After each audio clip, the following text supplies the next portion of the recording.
Ang kwentong ito ay hango sa totoong buhay. Karanasan ito ni Noli. Taong 1996, Bacolod. Maya-maya pa, nang sabihin ng sentensyador, natanggalin na ang mga saguban ng mga bulang. Hinawakan naman ni Noli ang paa ng tandang habang hawak-hawak ito ng matandang si Carding. Nang mahawakan na niya ito, nagtataka naman itong si Noli nang may bumulong sa kanyang tenga ng "Wag." Hinahanap niya kung saan ang galing yung tunog, pero wala siyang nakikita. "Tiga, sino yon?" Wika ni Carding, dahil maging ito man nakarinig sa bulong na yon. "Wala naman oy," sagot niya dito. Kaya hindi na yon inintindi nilang dalawa. Ngunit yung lalaking kasama sa pagbibitaw sa kalaban, nasipat nilang may animoy pinakawalan ito sa lupa galing sa hawak nitong bayong. Pero wala silang nakikitang lumabas doon. Hanggang tinanggal na nga ni Noli yung saguba ng tari at handa na ngang bibitawan sa laban. Pero ang pakiramdam noon ni Noli, parang sa tingin niya, doon sa kanyang tandang, parang wala ito sa wisyo. Lulugo-lugo yun. Kanina, hindi naman yun ganon. Tapos may dumapo sa kanilang mga katawan na sobrang lamig sa pakiramdam. Itanghaling tapat yun, di ba? Ngunit tinuloy pa rin nila at lumakad na yung matanda sa gitna para bitawan yung manok. Ngunit sa paglapag sa pambato sa lupa, ganon pa rin yung nakikita nila sa alaga niya. Nakatingin lang yun sa kalaban habang namumutla. Kinabahan noon si Noli. Gusto sana niyang bawiin ang laban, ngunit wala na eh. Magharap na ang dalawa. Pagtakbo ng kalaban para sugurin yung kanila. Sa hindi inaasahang pagkakataon, pagkita pa lang ng manok nila dito, kumaripas na yun ang takbo papunta sa mga nagkampulang mga tao. Napuno ng hiyawan at tawanan ang sabungan dahil sa pangyayaring yon. Kaagad nila yung sinundan upang dakpin. Yung mga tao noon, hindi alam kung anong gagawin. Dahil sa takot ng mga ito, sumuot ba naman yung panlaban nilang may dalang tari sa mga tao. Nang dakpin na ito ng taga-karyo, bigla itong napaatras. Gawa ng sakmalin sana nito ang buntot ng tandang, ay binalikan sila nito ng palo. Napakatapang. Pero yung nakita nito ang kalaban, tumakbo yun. Sinabihan ni Noli ang taga-karyong siya na lang ang kukuha nun. Pero nung siya na ang dumakip dito, nakapagtatakang nagpahawak ito sa kanya. Dinala nila ang tandang pabalik sa gitna ng ruweda kung saan sila nakapwesto. Nang pagkaharapin na nilang muli yun, ayaw talagang lumaban. Tapos yung reaksyon nito, animoy hindi manok ang kaharap nito. Alam niyo yung tandang na nilapitan ng pusa. Ganon na ganon ang nakita nila. Bumulong ang matandang kasama niya sa kanya ng, "Huwag mo nang ipilit, Noy. Nayari tayo. May sumumpa sa mutyang ipinabaon ko sa ating panlaban." Matapos yung sabihin ng matanda, ay ang pagdeklara ng sentensyador na talo sila Noli. dahil tumakbo yun sa labanan. Ayaw lumaban ng kanila eh. Dahil nga bihagan ang larong yon, kukunin na sana ng kalaban yung alaga ni Nuling tumakbo. Pero itong si Nuli, hindi siya pumayag. Pinakiusapan niya yung nakalaban nila na kung sana magbabayad na lang siya ng salapi kapalit sa kanyang alagang tutubusin. Dahil sa isip-isip niya, kilalang mga matatapang ang mga manok nila Umar, tapos tatakbo lamang ng ganon-ganon. Nang matapos itong sabihin ni Nuli sa kalaban, tumitig lang naman ito sa kanya at sinabing ayaw nilang pumayag. Kukunin talaga niya yung pambato niya. Maganda pa naman yung lahi nun eh. Dahil sa mga narinig ni Nuli, nagpresenta siyang dublihin niya yung bayad. Nang marinig yun ng lalaki, aba, ngumisi yun sa tuwa. Mabuti nga lang, pumayag yung nakalaban nila. Pero yung lalaking nakasuot ng purong maitim na nagbibitaw sa tandang, masama ang titig nito sa kanilang dalawa. Kaya't matapos nilang makuha ang tandang, kaagad na silang umalis sa pwestong yon. Sa isip-isip noon ni Nuli, gusto sana niyang tigalpuhin yung sigbin na kumontra sa kanilang tandang. Pero naiisip din niyang dala ng kanyang alaga ang mutya ng matandang si Karding. Kapag gagawin niya yon, maapektuhan yung kasama niya. Habang nakaupo silang dalawa kasama ang pangkat ni Danilo, hindi maiwasang mapatanong ang mga ito sa kanilang dalawa ukol sa mga pangyayari. Dahil nung iniharap nila ang tandang na tumakbo sa ibang mga panlaban nila, aba, ang tapang nun. Tapos nawala yung panghihina sa katawan. At doon na pagtanto nilang tatlo ni Danilo na hindi basta-basta ang grupong kanilang nakalaban. Gawa ng kahit malakas ang kargang baon ng mutyang yun, nakakaya nitong pasukuin ang sistema ng kanilang panlaban. Sa kabila ng may baon-baon itong mutya nang galing sa matanda. Wala namang galit si Nuli sa matanda. Gawa ng naintindihan niya ang pangyayari. Marami na rin kasi siyang nakaranasan sa mga ganong bagay. Dahil sa bukod sa talo sila, malaki din ang binayad niya sa kalaban. Matubos lamang yung pambato niya. Halos kunti na lang ang natira sa kanyang salapi para sa kanilang paglalakbay sana. Nahiya naman siyang wala siyang ambag na panggastos kanilang paglalakbay.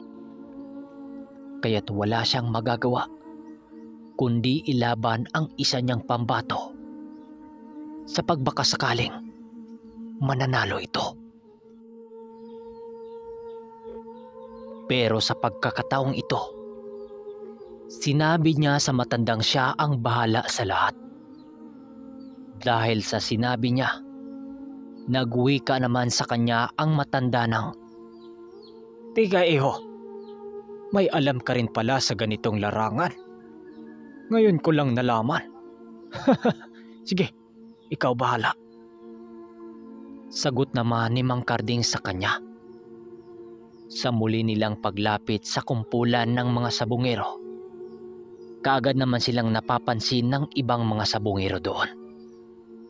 Habang iniikot ni Nuli ang kanyang paningin sa paligid, nasipat niyang nakatitig pala sa kanila yung nakalaban nila kanina. Nang magkatinginan sila ng grupong yon, dahan-dahan namang lumapit sa kanila ang isa sa mga ito, habang may talim na pagtitig kay Nuli. Ang sabi ng grupo ni Danilo sa kanya ay, "Kanuli, paparating dito yung nakalaban nyo kanina oh. Anong gagawin mo?" Wika ni Lando. "Sigurado akong magaya na naman yan sa atin." Dagdag pa ni Mang Karding. Nang marinig ito ni Noli, hinawakan lang naman niya ng maigi ang hawak niyang tandang upang hindi ito mapasok ng kung anong sumpa ng kalaban. Yung tangan kasi ng kasama niya, nagawa nitong mapatiklop. Paglapit ng lalaking yon na nakasuot ng taguban, "Alam kong narito kayo upang gumante. Sinasabi ko sa inyo, walang puwang sa lugar na ito ang mga dayo."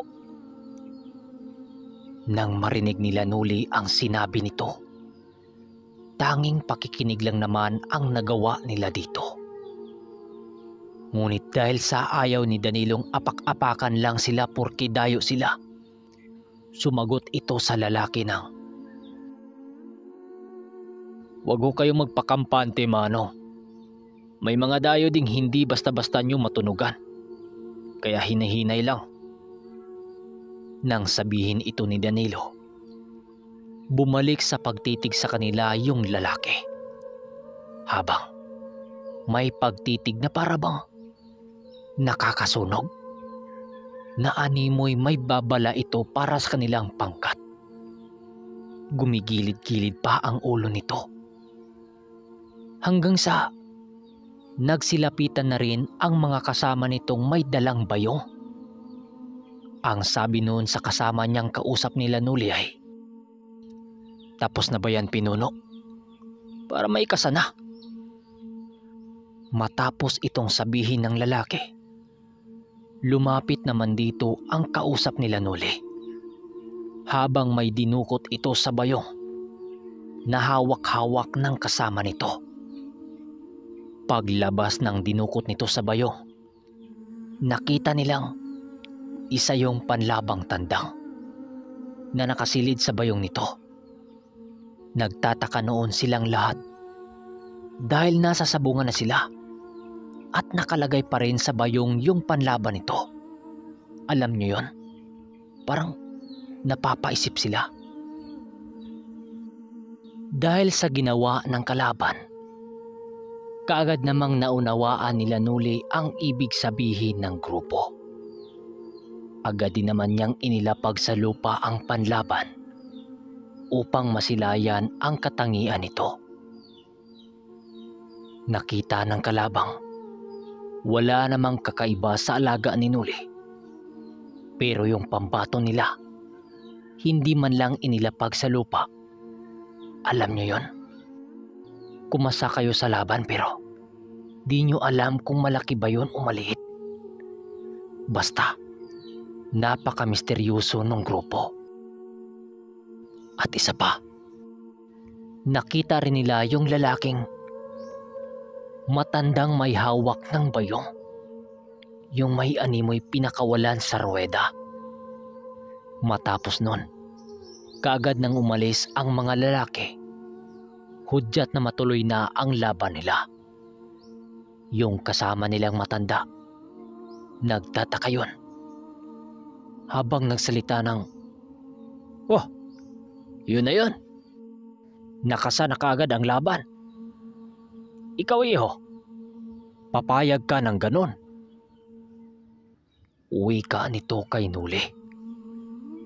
Nang marinig ito ni Noli, lumakad na siya para pupunta sa gilid ng pwesto ng sabungan habang nagsasalita ng, "Oo, Manong, nasasanay na ako sa ganon. Kadalasang gumagawa ng ganong sistema ng pag-uulot. May mga tinatagong mahika." Sumunod sa kanila at nang matanda ang grupo ni Danilo sa may pwestong kanilang pagsasagawaan ng paghahanda. Silang dalawa lang din ang matandang yon ang gumagawa ng mga kailanganin ng laban. Paglabas niya ng kapirasong kahoy na kasama ng bertud, agad naman niya itong itinali kasabay sa tali ng pambato niya. Yung matandang si Carding noon, inaakala pa noon na ordinaryong kahoy lamang yung inilagay niya. Pero nung nagbanggit na siya ng mga usal para babaunin ang pambato nila, nagulantang yon dahil sa lakas ng mga binitawan niyang mga usal na kadalasang maririnig mo lang yun kay San Pedro. Ang buong akala ng matanda, mangmang sinuli pagdating sa ganong mga sandata. Pero hindi pala, hanggang sa muli nang pumasok silang dalawa sa ruweda. Pagpasok nilang dalawa sa loob, tila ba pakiramdam ni Noli noon, malamig yung katawan niya. Hindi naman siya gutom. Sa hindi inaasahang pangyayari, tila ba naulit na naman yung mga pangyayari kanina sa una nilang laban. Dahil pagsipat niya sa pambato niyang ilalaban muli, namumutla na naman ang pagmumuka nito. Doon na pagtantuno ni Noli na maaring kagagawan talaga ng mga kalaban nila ang nangyari. Duda noon ni Noli, baka mangkukulam o aswang ang makakalaban nila. Di kaya nasumpa din yung gamit niya. Tinawag na sila ng taga-karyo sa gitna upang sisimula na ang laban.